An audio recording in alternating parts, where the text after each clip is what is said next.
إن الحمد لله نحمده ونستعينه ونستغفره ونعوذ بالله من شرور أنفسنا ومن سيئات أعمالنا من يهده الله فلا مضل له ومن يضلل فلا هادي له أشهد أن لا إله إلا الله وحده لا شريك له وأشهد أن محمدا عبده ورسوله اللهم صل وسلم وبارك على نبينا محمد وعلى آله وصحبه أجمعين. Ayolah ikhwah, a'azakumullah, kepada ikhwan dan akhwat yang dimuliakan oleh Allah Subhanahu wa taala. Alhamdulillah, kita bersyukur kepada Allah Subhanahu wa taala atas segala nikmat yang Allah karuniakan kepada kita, nikmat Islam, nikmat iman, nikmat sehat, nikmat afiat, nikmat dijauhkan oleh Allah dari berbagai macam malapetaka, nikmat diberikan hidayah oleh Allah di atas sunnah Nabi sallallahu alaihi wasallam. Yang ini harus terus diingatkan, ribuan kali harus diingatkan bahwa kita bersyukur kepada Allah diberikan hidayah di atas sunnah, diberikan hidayah oleh Allah di atas Islam, kemudian diberikan hidayah di atas sunnah. Yang kedua ini merupakan nikmat yang paling besar, lebih besar dari semua yang ada di muka bumi ini. Artinya nikmat Islam dan sunnah merupakan nikmat yang paling besar yang wajib kita syukuri. Lebih besar dari semua yang ada di muka bumi ini. Lebih berharga dari semua yang ada di muka bumi ini. Maka kita wajib bersyukur atas dua nikmat ini. Diberikan hidayah di atas Islam dan diberikan hidayah di atas sunnah. Dan kita mohon kepada Allah Subhanahu wa taala agar kita diberikan oleh Allah istiqamah di atas sunnah Nabi sallallahu alaihi wasallam, diberikan istiqamah, ats-tsabat ala al-Islam was sunnah wa ala fahmi salaf sampai kita meninggal dunia. Kita mohon ats-tsabat karena berpegang kepada sunnah ini cobaannya banyak, ujiannya banyak. Seperti orang memegang bara api.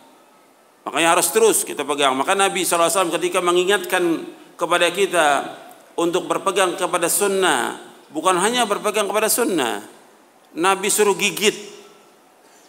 Kata Nabi SAW, "Man ya'ish minkum ba'di fasayara ikhtilafan katsira, fa'alaikum bisunnati wa sunnatil khulafa'il mahdiyyin ar-rasyidin, tamassaku biha wa 'addu 'alaiha bin nawajidh wa iyyakum muhdatsatil umur." Fa inna kulla muhdatsatin bid'ah wa kulla bid'atin dhalalah. Kata Nabi SAW, barang siapa yang hidup sesudah wafatku akan melihat perselisihan yang banyak. Banyak perpecahan, banyak perselisihan.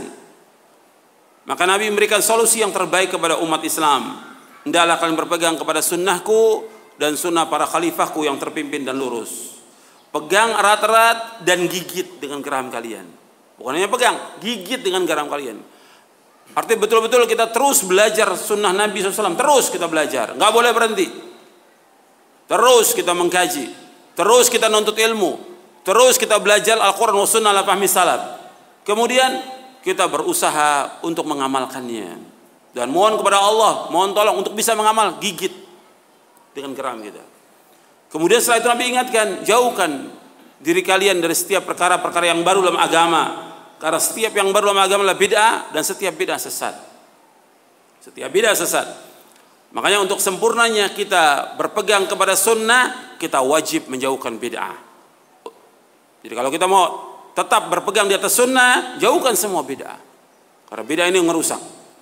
Kemudian ikhwan fillah, a'azakumullah, di antara nikmat yang lain lagi yang wajib kita syukuri adalah kita diberikan hidayah taufik oleh Allah untuk selalu dan senantiasa menuntut ilmu syar'i. Ini juga nikmat. Belum tentu semua manusia diberikan hidayah oleh Allah SWT. Bahkan kita bisa lihat di keluarga kita, di tetangga kita, di famili kita, dan yang lainnya, itu belum tentu diberikan hidayah oleh Allah untuk selalu dan senantiasa menuntut ilmu syar'i. Makanya kita harus terus berusaha bagaimana kita menuntut ilmu syar'i ini. Karena ini jalan menuju surga yang merupakan kewajiban atas setiap muslim dan muslimah.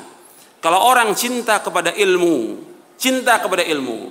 dan cinta kepada orang-orang yang mengajarkan ilmu Quran dan Sunnah, maka itu tanda kebaikan bagi orang itu. Tapi ketika dia tidak cinta kepada ilmu dan tidak cinta kepada orang mengajarkan kebaikan kepada ilmu, itu tanda kejelekan bagi orang itu. Itu antum ingat seumur hidup itu. Ketika orang mencintai ilmu dan mencintai orang-orang yang mengajarkan ilmu syar'i, itu tanda kebaikan bagi orang itu. Tapi ketika dia tidak suka dengan ilmu syar'i, tidak suka dengan orang yang mengajarkan ilmu syar'i, itu tanda kejelekan buat orang itu. Dan dia tambah jauh dari hidayah dari Allah SWT. Makanya kita bersyukur diberikan hidayah taufik oleh Allah untuk selalu dan senantiasa menuntut ilmu syar'i. Makanya kita harus luangkan waktu kita untuk talabul ilmi. Di mana saja kita berada, talabul ilmi. Bab ini kewajiban dan ini merupakan kebahagiaan dan ini juga merupakan jalan menuju surga. Ya, sampai sini dulu kajian kita. Mudah-mudahan yang saya sampaikan bermanfaat buat saya dan untuk sekalian. Wassalamualaikum warahmatullahi wabarakatuh.